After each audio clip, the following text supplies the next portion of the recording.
Hi, I'm John Drury. I help professional business leaders achieve what's important without losing what's essential. One of the important things that can be eroded away by the busyness of every day is wealth creation.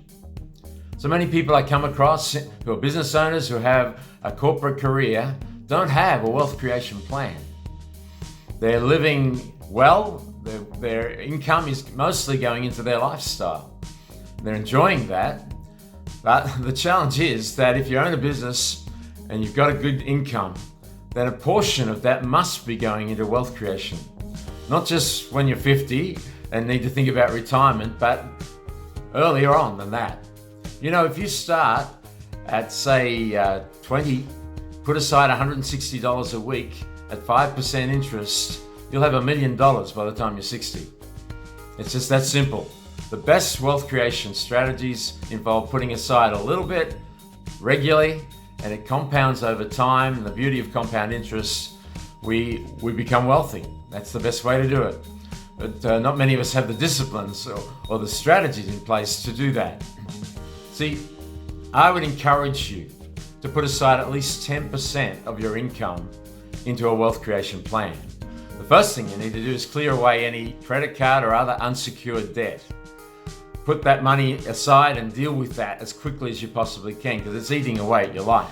Back in the 1970s, when credit cards came in Australia, the whole mentality of buying now and paying later and using other people's money at interest is the way we began to think. It's a really unhelpful way. It undermines wealth creation.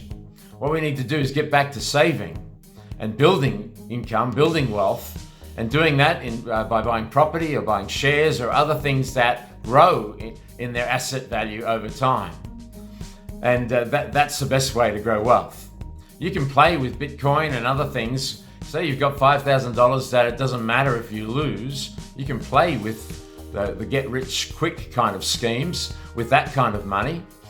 But don't use it as a wealth creation strategy, because you may win, but most likely you're going to lose. So one of the other things is if you're a business owner, then why not look at how you can buy or purchase the premises that you're in, so that you've got, rather than paying rent, you've got an asset building there for you as you run your business. And there's tax deductions related to that as well. So are you spending all your cash flow on your lifestyle? Really good question. I would encourage you to put aside at least 10%. The older you are, the more you need to put aside. Pay off your unsecured debt, number one. Secondly, carve out that 10% into savings and then put it into property or shares or other income that's going to grow over time. And then little by little, over time, you'll become wealthy if you start now.